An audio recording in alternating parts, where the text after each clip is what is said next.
you ready? Who's speaking? It's a team effort. So please warm up your hands again and show appreciation for this wonderful team that's going to tell us how infection control in long-term care.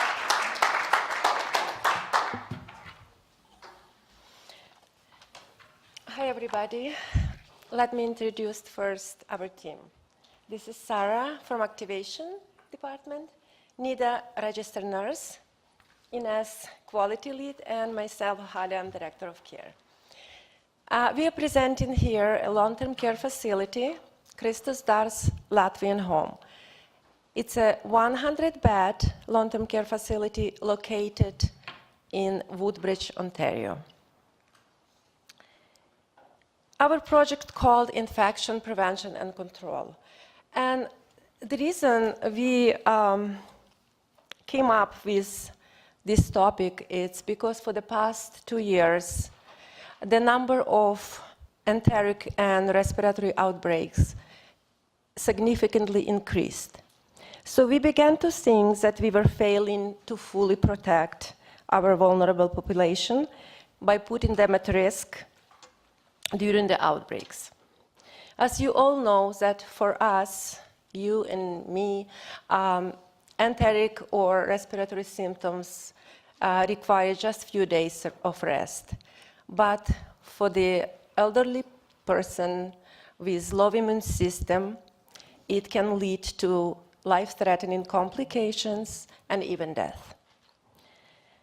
The aim statement for our project is, by April 30, 2019, decrease number of residents with respiratory and enteric infections by 50% compared to baseline. To learn more about spreading of infection in our facility, we engage our frontline staff, and that's included PSWs, laundry, housekeepers, maintenance staff, and activation aides, as each of them have a different perspectives on infection prevention and control. We found that their expertise to be most helpful. That was one of the best decisions we made. Additionally, we use several diagnostic tools, including driver's diagram, process mapping, and fishbone diagram. We did not involve yet residents and family, but we have it on the list, and this is what we are going to focus on next. By meeting with staff multiple times and using Dotmocracy, we've identified areas of concerns that are high impact by low effort. And they were communication across departments and timely isolation of the residents. Further brainstorming helped us to select our change ideas for testing. To address communication, we've tested our first change idea, which is multidisciplinary shift report. To address timely isolation, we've tested our second change idea, which is empowering our frontline staff to play a critical role in identifying and isolating symptomatic residents in a timely manner. And now I'm passing mic to Ines to continue with our journey. Thank you, Halia. So how do we do it? How did we test it? First test of change was multidisciplinary shift report. We invited housekeeping and maintenance and laundry staff and PSW staff all to join shift report, where RPN would explain and inform everyone of those residents who are in isolation, as well as the necessary precaution measures that were put in place. During our first PDSA cycle, we learned from staff that not all registered staff conducted shift report in the same manner. So to help this issue, during the second cycle, we introduced a shift report checklist. So an RPN could follow the checklist, make sure all topics are covered. During the third cycle, based on staff feedback, we are rearranging the order in which issues are being discussed so that those topics that are related to, important to everyone are discussed first, and then nursing-only issues are discussed last, so that when the general topics are covered, some staff can leave and nursing staff can remain. When conducted effectively, we hear from staff that this tool is a very effective tool to communicate as well as to raise awareness. And awareness in turn leads to better or appropriate behavior among staff as relates to infection prevention and control. What would we do different?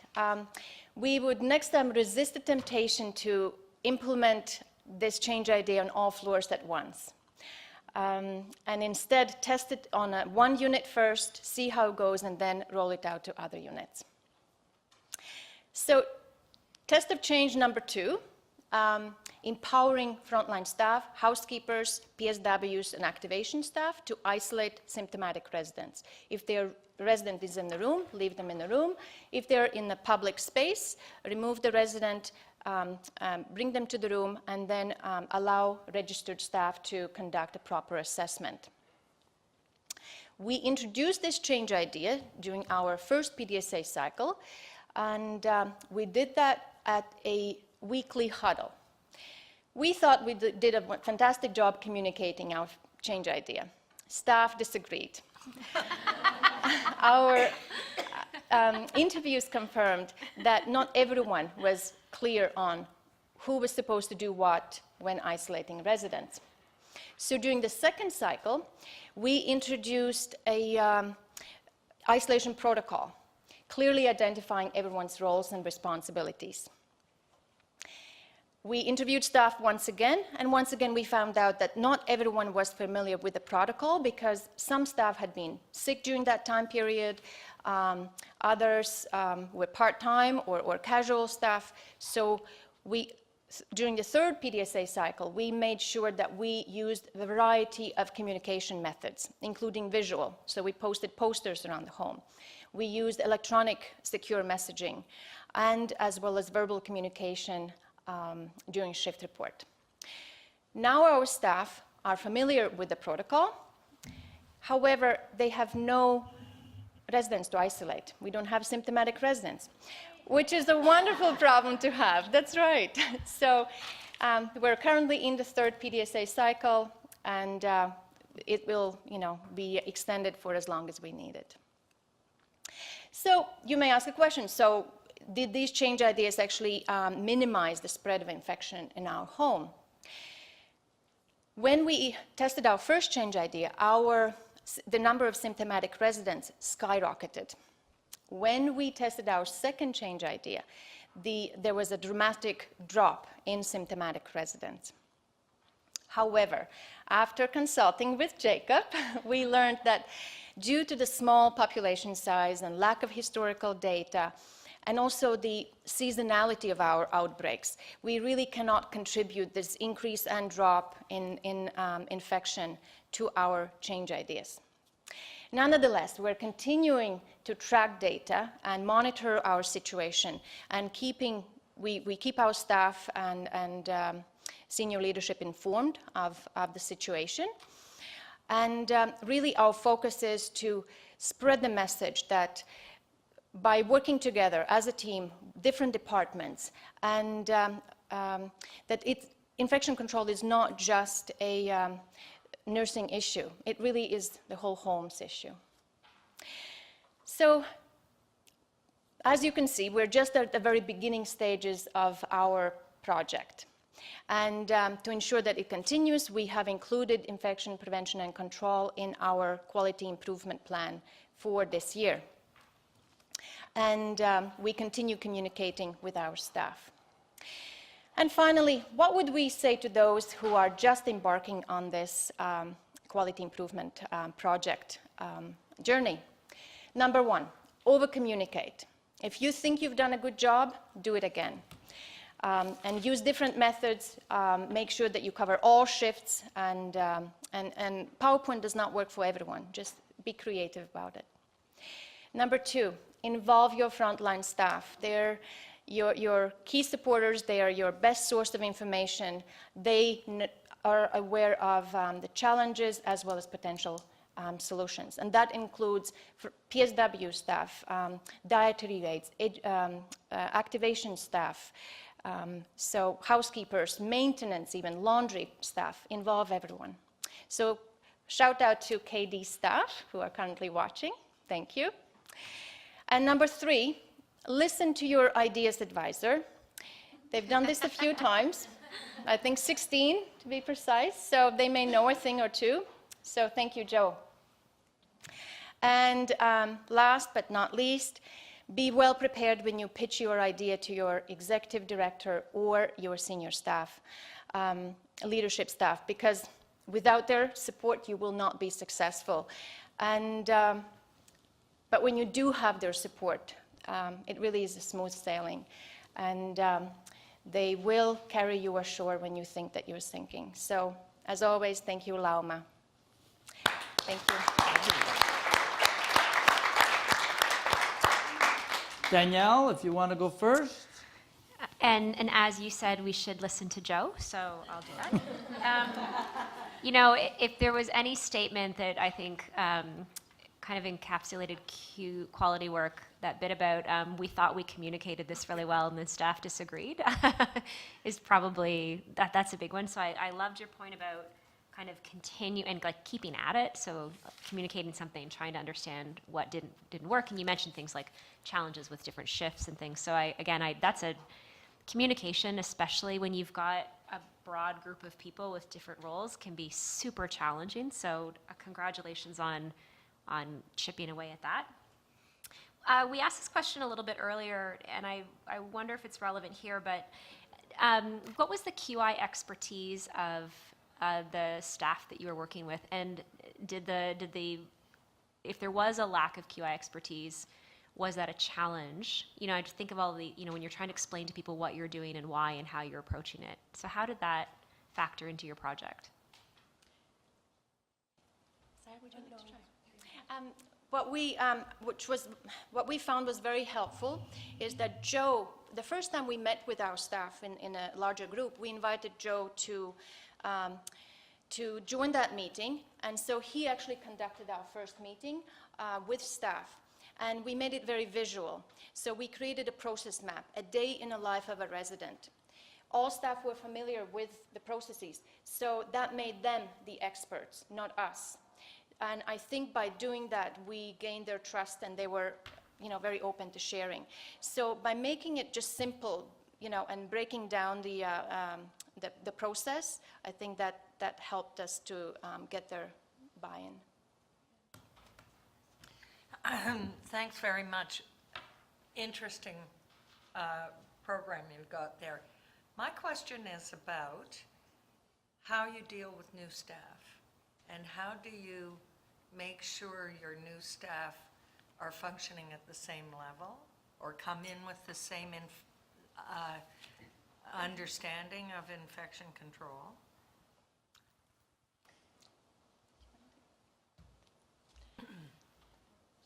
It's quite a short time we've been working on that, so there wasn't really a lot of new staff involved.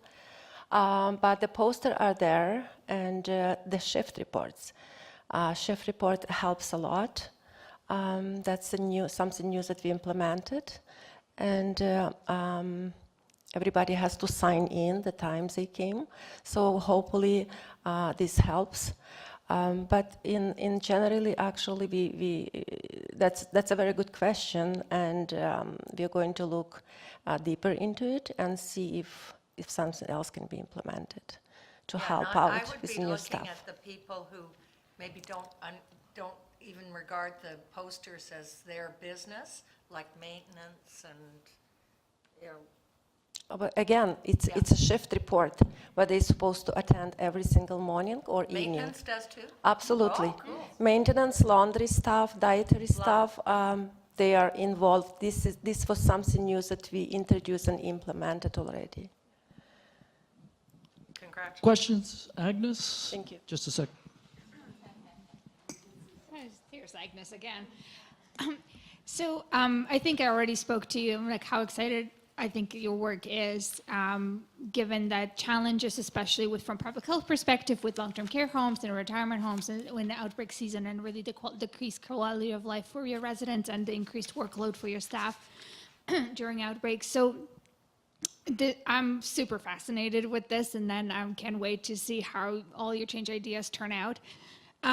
What was your staff's reaction when you were introducing the huddles and you asked everybody to attend? Were they receptive? Were they resistant to that? And how did you present that information to get their support?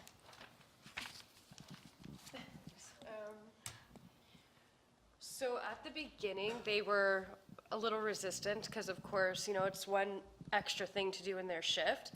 And that's when we switched, okay, what maintenance, housekeeping, and activation need to know is at the beginning of the meeting, and then they get the information, they can go, and nursing can stay for the rest of what they need. But so far, they all been coming, and if they don't show, there's a really good reason of they had to be somewhere else. So far, so good. And what time of the day do you do it? The beginning of their shifts, so 7, and then 3 o'clock, and then for people who have shifts not in those times, they just go straight to the RN and say, okay, I need the information, and they give it. So we don't have to sit through that whole meeting.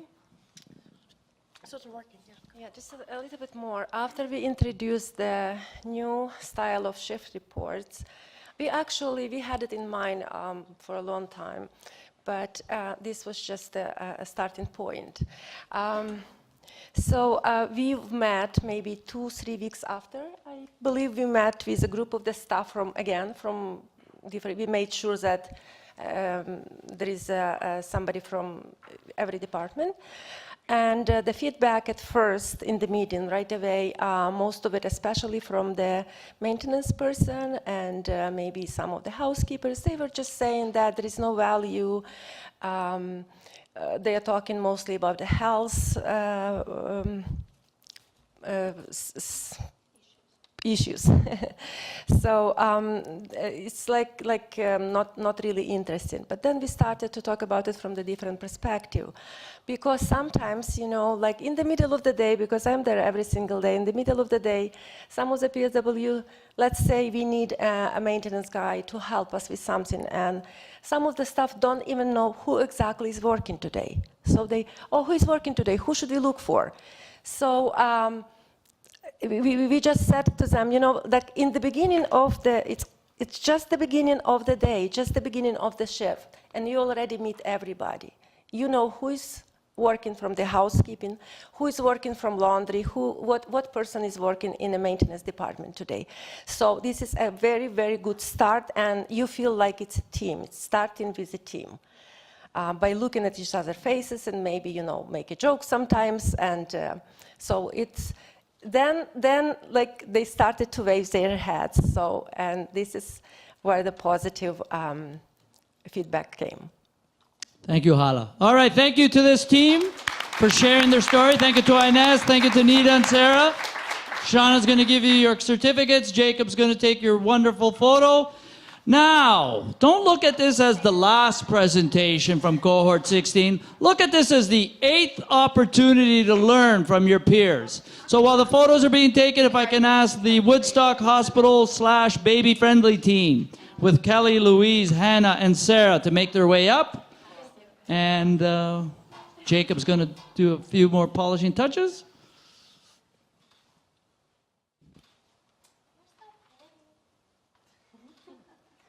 All right, thank you so much.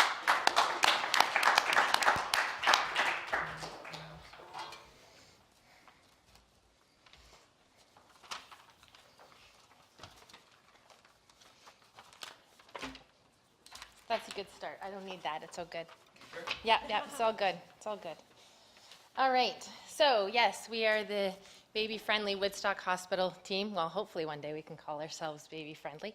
Our project was about zero separation and comfort measures during painful procedures for infants. So most of you kind of know, but I'll give you the quick gist.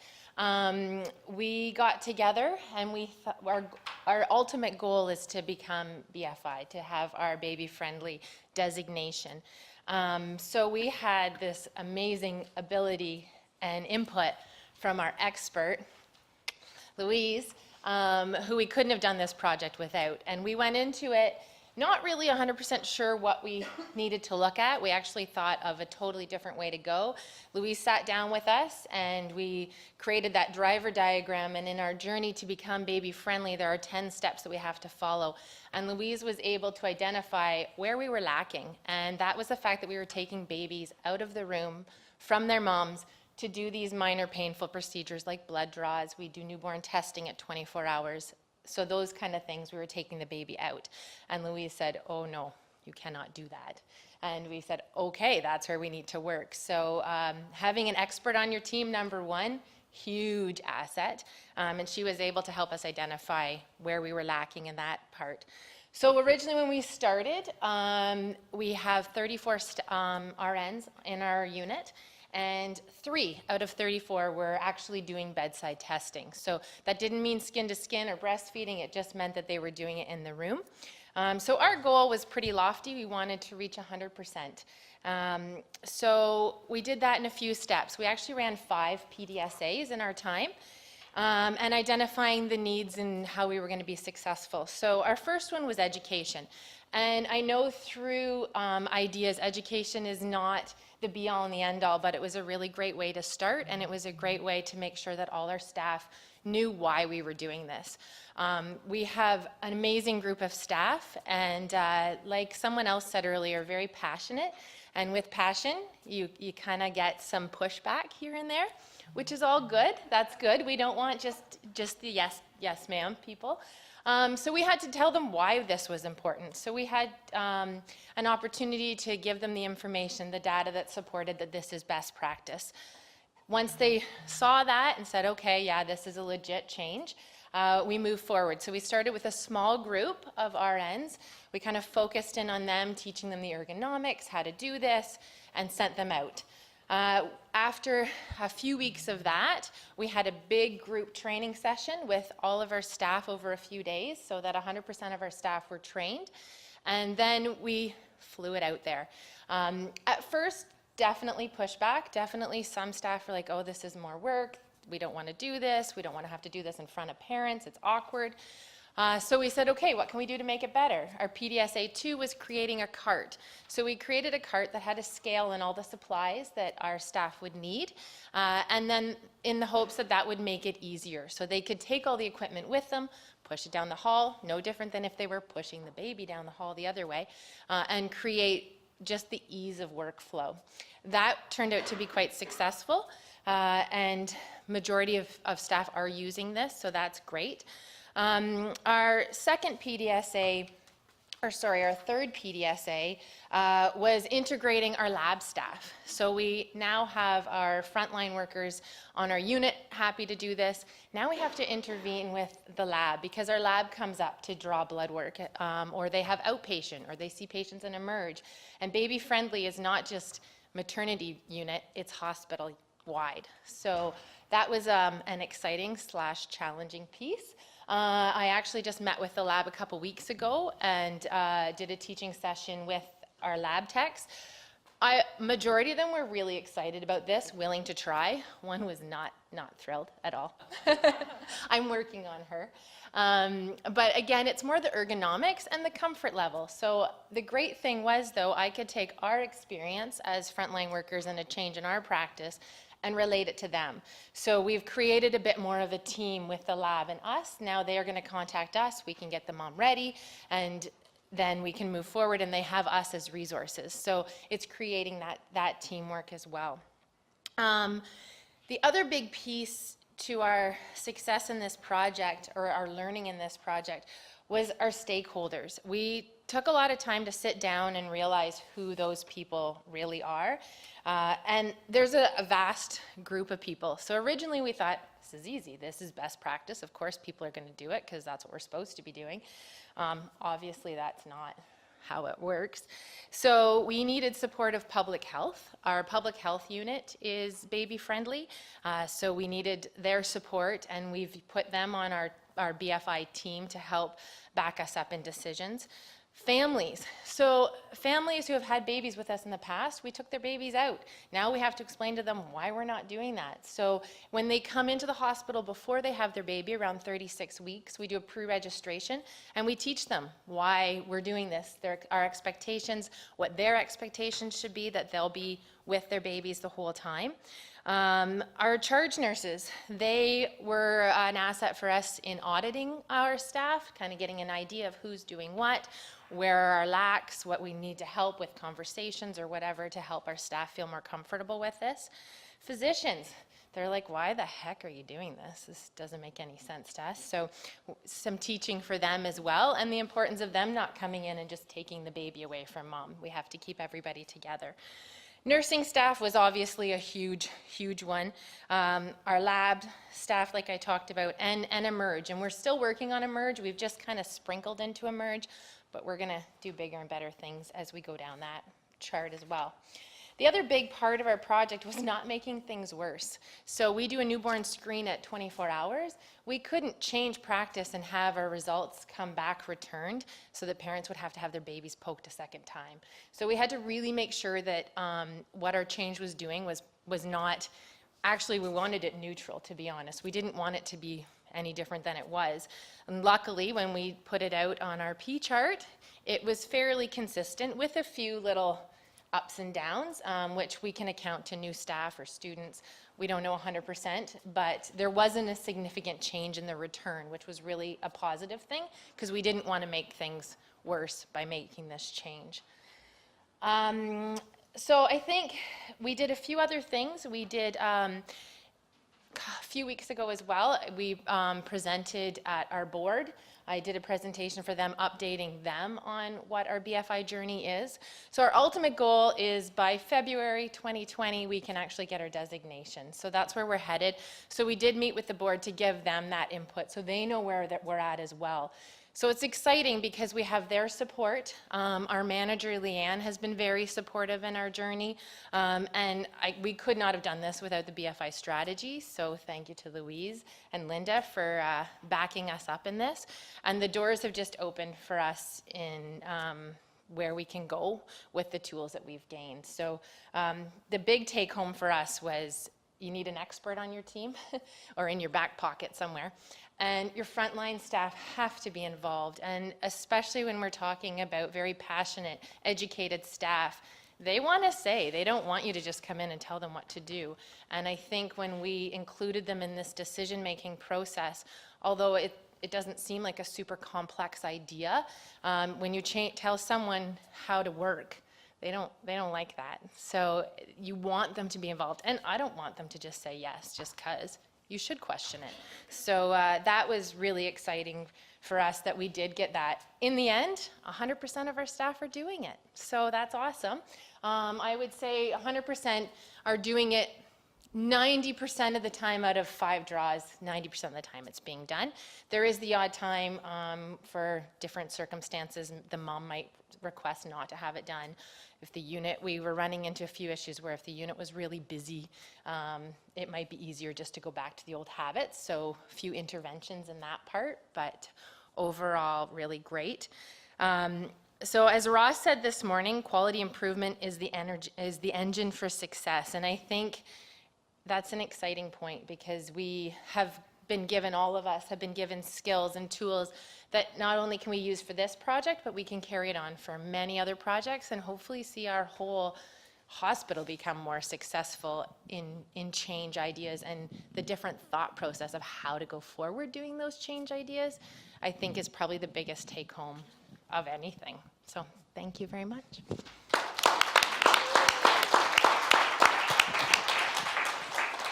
Virginia, you want to go first? Oh, sure. Thanks a lot. I'm interested in how many people are pregnant in this room or just had babies. I'm just saying. And so this is a great one to end on. I have a couple of questions. Was it planned or sheer luck that you got an expert on this team? Oh, it was planned. Good. Yes, absolutely planned. Your information that you gave to your patients, did you have it all translated in multiple languages? Yeah. So, short answer, no. But when we meet with the patients one-on-one, we can have a translator there if we need to. Majority, we have a large Amish community and Mexican Mennonite community. They speak Low German, but there's almost always someone that can translate for them, so they will bring that person with them to this pre-registration meeting, yeah. And you said you had discussed it with patients who had had multiple births in this area. What feedback did you get? It was awesome. They were thrilled that we were doing this, that we weren't taking their baby away. When we took their babies away before, it wasn't an issue. They didn't go home with PTSD or anything like that. But when we didn't, they were like, oh, this is lovely. And the nurses have also given us amazing feedback and said, you know, this is way easier and the babies don't cry as much. And well, no, because mom's holding them. And mom says, oh, this is wonderful because my baby doesn't cry, or I don't feel like you've taken my baby off into Neverland and I don't know what's happening to them. So both nursing and patients both felt really great about it at the end of the day. And I just have to add one funny comment I got just yesterday, because I kind of went through a lot of the girls and just said, okay, tell me what you think. And they're like, we don't know why we ever gave you trouble on this, Sarah, because it's awesome. It works really well and we really enjoy it, and it's actually faster. Who knew? Yeah.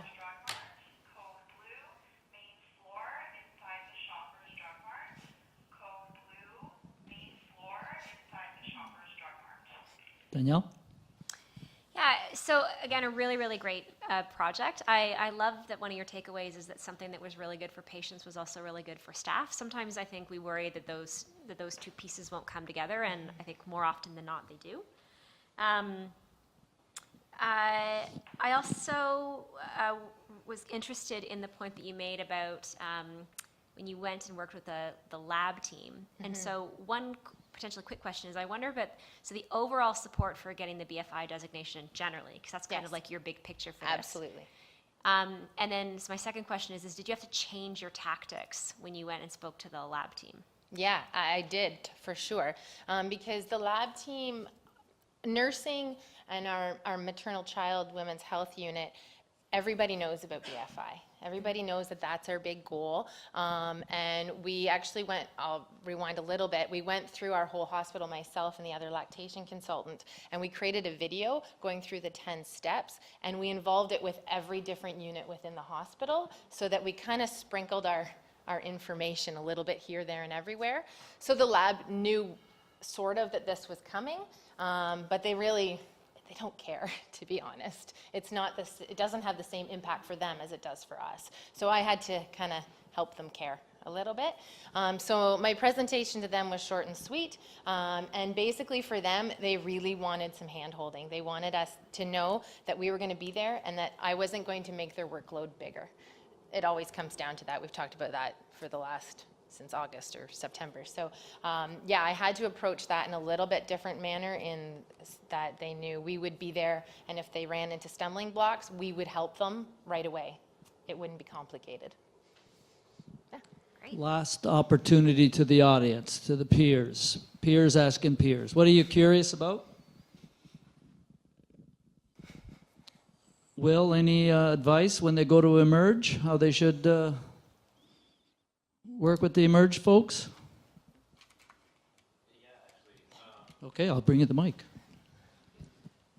In our department, whenever we're trying to implement something from somebody else, if you can bring and have resources available to it, rather than saying, Emerge, we want you to do this, say, Emerge, we need to do this for this patient population and we want to help you, and have people from your team available to help the Emerge staff roll this out, rather than just expecting the emergency department to start stocking the glucose or whatever you want to give. Sure, right? yeah. So that's the big pieces to bring support to get more buy-in. That makes total sense. Yeah, perfect. Thank you. Thank you, Will. Thank you. All right, big round of applause for our team from Woodstock. They're going to grab their certificate, and Jacob's going to get their photo. We're going to raise the wall again, so if your back is to the wall, just be careful. Go grab some coffee, and we're going to have our final module for the advanced learning program. All right, 30-second heads up. We're going to move into our final speaker for the day. But never final learning, right, Sharon?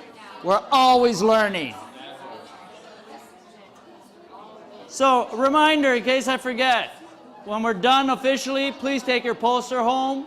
Don't take another person's poster. That'll cause trouble. Thank you so much for all of the executive sponsors that took the time to attend in person. We really appreciate your support. Those of you that are out in the airwaves, thank you for joining us. I want us to welcome Lee Fairclough. She's the Vice President of Quality Improvement at Health Quality Ontario. She's going to facilitate a few closing remarks and more learning. So please warm up your hands for Lee. Thank you again. Hi everyone, it's nice to see you all, and I've heard it was nice to hear the last presentation of today at a very minimum, and really look forward to taking in all the posters, which I will definitely do. Congratulations. I mean, today is a big day in this program. I've been to numerous of these graduations over the years, and I think actually what it symbolizes is that moment to really celebrate all the amazing work that you've done. And you know, I think that we know that work to improve care needs to be thoughtful, and it needs to bring teams together to do it. And it actually is not always the easiest work to do when we know that we've still got to care for patients every day in the way we usually do. So I first of all want to thank all of you for being the leaders that you are to come forward, to participate in this program, and just really, really want to congratulate you all on what you've been able to achieve. Now, you've probably also heard, though, throughout this program that our hope is that it doesn't end here, that the idea is that we've been able to help to support the development of those skills that you might be able to then translate to other quality issues in your hospital, again, to motivate others to adopt practices that you've now proven have been successful, and really help to stimulate and inspire them to do that. And we hope that we'll find a way to keep you connected. So before I continue in my remarks, I am going to pose two questions to you, just so you can start thinking about them. And then we're going to come back to them after, okay? So the first question that I want to ask you, that I want to open up is, you know, how did you find the program? How could we support you even better in the future? This is our own quality improvement work. What could we emphasize more? What could we emphasize less? So that's the first question, and this is, you know, the place to give us some of that feedback. And the second thing is, what do you need from us after today? So what can we do to help to support you in your efforts to further spread and to further stay engaged in quality improvement, either within your organization, or I'm hoping to encourage you to even stretch beyond your organizations in the way that we need to come together across sectors to work on some of our most challenging healthcare quality issues. So those two questions I'm going to come back to. So start thinking about what your answers might be, and hopefully we can have a bit of a discussion and a dialogue. Well, one of the things that we always like to comment on, though, at this point, too, is to just talk a little bit about what is important and what is being emphasized for improvement across the health system at the moment. I think that we are hearing about several issues. We hear about them in the media. We hear about them certainly in the work that Health Quality Ontario does through programs like our Quality Improvement Plan program. We're trying to signal where do we see potential variations in care that exist, potential opportunities to make things even better for patients. And some of those themes that we see are how we can improve mental health care and services, I would say across all types of care settings, how we can address what's currently being called hallway healthcare, that ultimately is going to require cross-sector approaches to improvement. This is not a hospital-only issue. This is about actually how we support patients in the best care setting possible. How do we increase access to long-term care that's much needed? And also recognize that as we increase care for people in the community, which I think that we've had some success in doing, what it means is that those that are entering long-term care are entering at a stage potentially in their conditions that is more advanced and more complex. So how do we even start thinking about care in that setting potentially a little bit differently? In our quality improvement plans, we've also emphasized a couple areas of focus that have been the focus of some of the quality standards that we've released. One has been some of the mental health care standards. The other has been pain management and the use of opioids specifically. And also, how can we, as really contribute from a health system perspective to the issues of overdose deaths that we're seeing? And again, I say that very specifically as we know that that's a very complex problem that is not actually only restricted to what the healthcare system can do, but there are things that we can do, and there's ways that we can support people differently with substance use disorders, et cetera. The other area that we've included in the quality improvement plan for improvement is palliative and end-of-life care. And I actually was able to tune in for a few minutes to some of the broadcasts here today to hear that there was a talk on that today, particularly with a focus in Indigenous communities. So I'll be really keen to be sure to look at that poster today. But I do think that these are areas that they're tough areas. Most of them actually are going to require us not only to think about care within our very, very local settings, but are going to need us to think about how we're collaborating with our colleagues that work in other care environments. It needs special tools to do that. And actually, you guys are equipped with them. So we're really lucky in this province. To date, we've had a lot of support for developing this kind of a skill set. That we recognize that actually we can't just expect healthcare professionals to just make everything better without actually giving them a bit of a tool set to do that. And you now have that, and we need to count on you to bring that toolkit to bear every day in the work that you're doing. The other thing that we're hearing is that we're hearing lots of things in the news about changes in our structures as a system. That may mean we need to work together differently in the future. But I will say one really great thing is that there's been a big emphasis on making sure that we're thinking about those at the front lines of care, that we're thinking about patients, and we're thinking about bringing about meaningful change at that interface. And again, I come to ideas, whenever I come to these graduations, actually everything we heard about today was largely that, I bet. Every other one I've been to, the last talk was, it was how are we thinking about engaging teams at the front line of care, and how are we thinking about improvement at that level? So, don't want to put too heavy a burden on you, but, I do hope that you'll step up to that challenge. And I think that this, is really important work. I mean, part of the mantra that we've had a little bit at Health Quality Ontario is that quality matters. And the fact is, quality does matter. Quality is actually what healthcare is about, is ensuring that we're delivering quality care to our patients.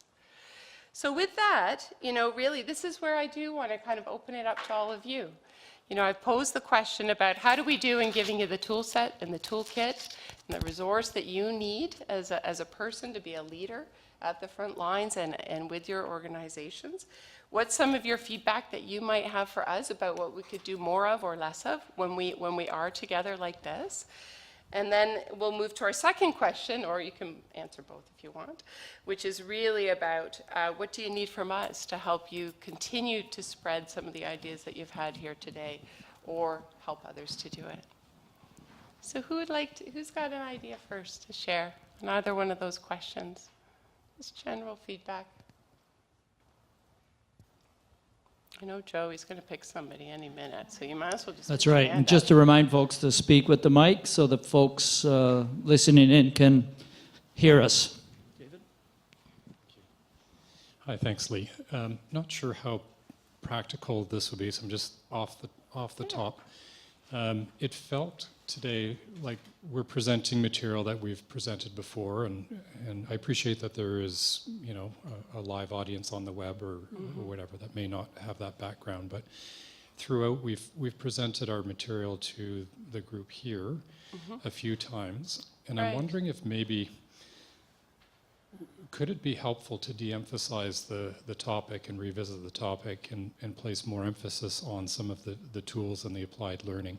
You know, we learned an awful lot through our coaches about the you know, data extraction and data, you know, analysis and those tools.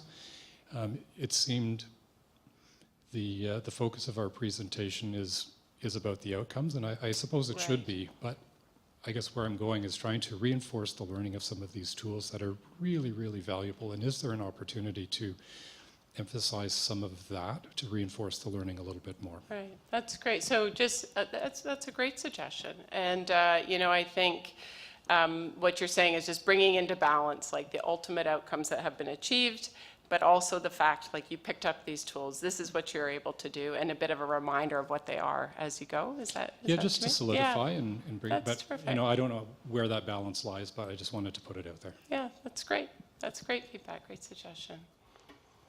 Any other comments that people may have? Yeah, we've got a couple over here, I'm sorry, who had their hand up? right here. I'm just thinking after the fact, like we've got to this point now, kind of where do you go from here? So yes, you've put this on us that you've got all these great tools and we can use it within our systems, but I don't know if there's something else that you can lead us to, or Yeah. is there another, like a stepping stone beyond this kind of, I mean, we plan on meeting with our leader, but, our leader, Shauna, you're our leader, but just trying to figure out Yeah, what to do with what to the do with- information. Yeah, that's great. Can I make a few, like, just comment on a few? I mean, first of all, there's a virtual way that we currently connect, and I think you probably are all oriented to Quorum. And what I would suggest is that you've been using that to facilitate you as a group to go through your work. If you haven't explored the rest of it and some of the topics that are there, our intent in creating Quorum actually was to have a place for the quality improvement community to connect, share ideas, share successes, and actually comment and ask each other questions. So if you go into some of the public-facing things on Quorum, you will find others that are working on similar things to you, and you can pose questions and you can ask questions. The other thing I would encourage all of you to do is do a post on some of the experience that you've had doing this work. Anybody, we would welcome that for. And then what we will do is we will bring profile to that, and then others will do the same and engage with it. So that's like a very, very minimum place to stay connected, both within your group that you've come together with, but more generally now as part of that broader HQO community. The other thing I would say is that we do have other specific quality improvement programs that might relate to some of the topics that you've got. Certainly, any of the new quality improvement plan priorities that we've launched, we are looking very seriously at how might we support those priorities in the future through like learning collaboratives and other mechanisms. In fact, for some, we will probably make sure that there's an ideas offering embedded as part of that actually. But the goal will be to actually bring together people that are working on those issues, and the first one will be around some of the hallway healthcare related indicators. The other one that is also starting up, that we're starting with the Ontario Palliative Care Network, is really a community of practice for palliative care improvement, specifically around proactive identification of patients that might, and their assessment of needs for palliative care. So I would just say, like, we can help to make sure that you're aware of everything that is available and what's on offer. And the other way is within each of your regions, we've got leaders for quality. And they are trying to advance improvement. Many of them are working on something that relates to mental health care, I will say that. But many of them are also trying to address topics or issues that are very specific to that region of the population where we might see some variations in care. And so we have a quality improvement specialist and a clinical quality lead in each of those areas that I think would be an important connection point. They're very familiar with a lot of the providers in the area. They've got a great network of people, and they're also got great expertise in quality improvement. So like your ideas coach today, they're another resource that are also got just some great expertise that way. The last one I will say I really invite people to join is our monthly quality rounds. So we've tried to mimic kind of what you get when you get rounds in a hospital setting or other care setting, but we try to bring the quality community together once a month over the lunch hour virtually. You can just join on your computer or through an OTN site. The last couple, we've had over 500 people attend each one. They tend to be good speakers. The next one is actually Sasha Bhatia talking about how we can use data the same way the NBA basketball players use data to improve quality. It's a fantastic talk. You can really draw some great parallels between sport and what we're trying to do in healthcare and with the data that we've got. Highly recommend that you join. I think it's on Tuesday, actually.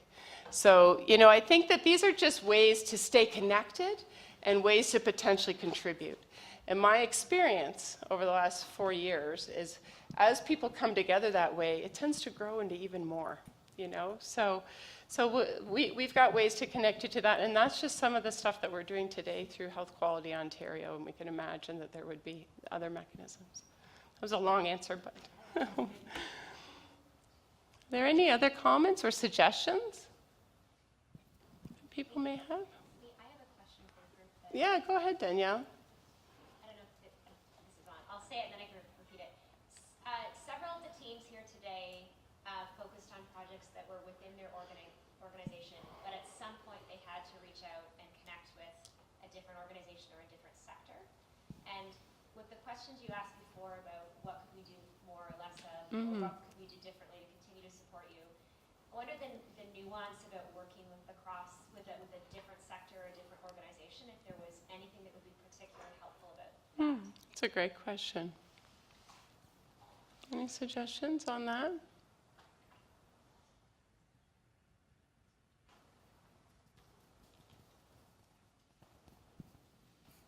I will say myself, having worked with a lot of the HealthLink teams over the years, I find it's quite a different approach to start trying to improve care across those different care settings. And it's a little even more complicated. You know, we talk about the culture of an organization, or you talk about sort of the cultures within organizations. When you start trying to do that across organizations and professional groups, it becomes even more complex. Building trust at the outset is probably the most important part. Yeah, is there a comment over here? Yeah, and I think you just said the key point. It's for us, as part of HealthLinks and as part of the LIN, working across the sectors, we've really focused on building relationships with our partners, really focusing on, you know, what's important to that patient and all working towards those goals. Yeah, I think that's great. And then the toughest thing, right, is like, when do you know when the relationship is developed and you can get down, when you can get down to those concrete things that you want to implement, and what's the readiness to do it, isn't it? Yeah. Would people find more content related to that useful as you're going through the learning itself? Yeah? There's a few nods around the room. Okay, great. Any other suggestions for how we might keep you connected or support you as you continue? How many of you are feeling fairly confident that you'll be able to keep this work going in the environment that you're in? Yeah, well, that's good to see. A few not so sures. What's that? Yeah. That's good to hear. And I think that, you know, I think Joe had called out a thank you as well to some of the executive sponsors that are here today. That's been something that we have found has been very enabling for teams, is when the executive sponsors have come on a day like today, but have also then stayed the champion back at the ranch as the work has continued afterwards. Yeah, go ahead. Graduate from one of the earlier cohorts. One of the things that we have done is that our project was really intense and really intensive, and I think I've heard from some of the projects here as well that it takes really focus and resource-related work to make it happen. So how we've approached that is we know the value of continuous quality improvement on projects. However, with our project, we're researching it. So we did it 18 months ago, and now we're reinitiating it again. The same principles, the same model, and so have made some improvement, made some gains, sustained those gains, but couldn't kind of keep the project always active without committing to re-implement. So it's something to consider for those projects that all of the resources might not be able to be always Right. That's great. I'll be interested to see how it goes and how much easier it is to sort of really get it moving again. That's great. Any other suggestions or comments? All right. Oh, here we go. Agnes, just a second.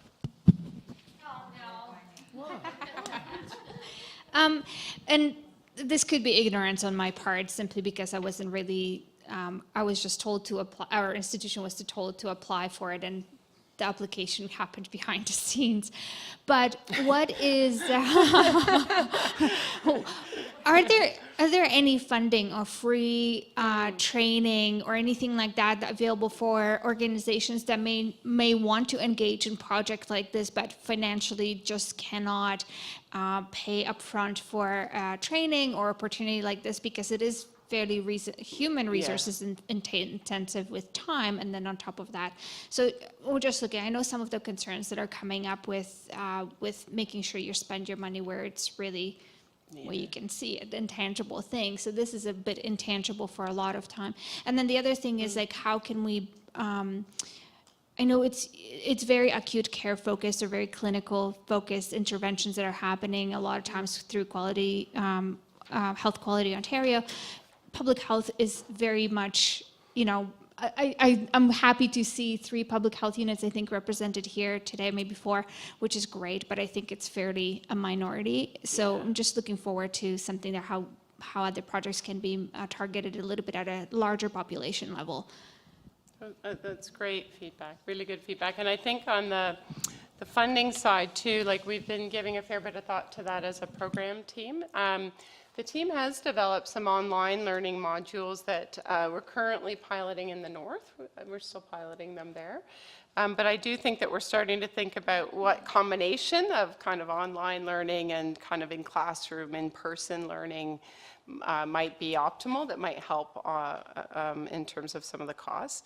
I do think in terms of other things that people can access a little bit more easily is the Foundations program. I'm not sure if your teams would have tapped into that. So that's a 1.5 to 2-day learning program that's offered in different geographies around the province. So I think that's an easier way to kind of to get access. You know, your point about the clinical, like the clinical content, you're in a public health setting. I also think that we are starting to turn our mind more and more to how do we make sure that actually even the focus of the cohort has maybe got a more common focus or is addressing something that is needed across the health system and a little bit more. So I gave the example of the program that we might initiate around hallway healthcare that would relate to this.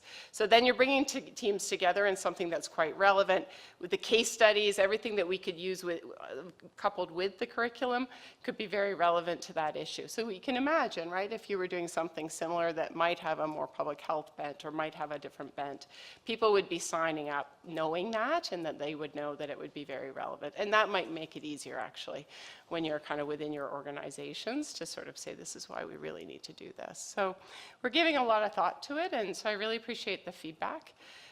We have had the feedback before about quite hospital-focused examples. Actually, what's been great, I would say, in the last 1.5 years or so, I feel like we've had a much more diverse group of teams coming through, and they actually serve as great case examples, right, for the future that we can start to lean on. So thank you for that. Any other comments?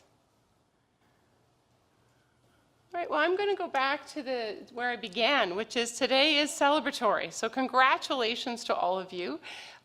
Really, this has been a phenomenal piece of work that you've done together. I know that you've leaned and worked with a lot on the ideas coaches that are part of this group, as well as the whole ideas team and teaching staff, et cetera. So, you know, I just want to say, again, a huge thank you for you to committing to that. Thanks to them on my behalf for all the work that they've done to support you. Really wish you all the very, very best. Please stay connected. Please stay in touch, and have a wonderful trip home and a great long family day weekend. Okay, thanks very much.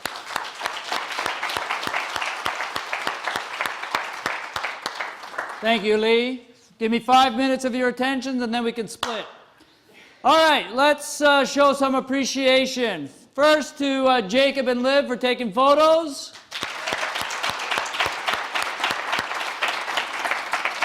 Second to our panelists. So we have Danielle and Virginia, and we have Rachel and Francine. Thank you very much for your excellent questions. Thank you again to the executive sponsors that are physically in the room. Really appreciate your support. And those of you out in the airwaves, thank you so much. In the true spirit of continuous improvement, we ran a test of change. So I want your feedback. So we used to have, what you did in Learning Session 2. The slide deck was 8.5 by 11. You'd stand up and you'd present and people could see your slides. So I need your feedback. So here's the question. Compared to your presentation in Learning Session 2, was today's better? Now first I'm going to ask you 2 times to stand up. If you think it was better as a presenter today, if you think today was better as a presenter than what you did in Learning Session 2, please stand up. Give us your feedback. Jacob, are you counting? All right, so that means you preferred today's version to Learning Session 2. Okay, thank you. If, as an audience member, please stand up if you felt today's approach, where it was a speech, nothing was on the screen, was better than what we did in Learning Session 2. So again, please stand up if, as a receiver of that presentation, you felt today was better. Please stand up. All right, thank you for that feedback. All right, so thank you. We're always experimenting. There's a reason we went for the poster, because it serves other needs, but we'll rediscuss how it goes forward. All right, so as everybody said multiple times, today is not the end. It was just a point in time. Stay connected, many opportunities to stay connected. The biggest thing I want to leave you with is don't give up on quality improvement. Try another project. Try another thing. It doesn't always have to be an official project.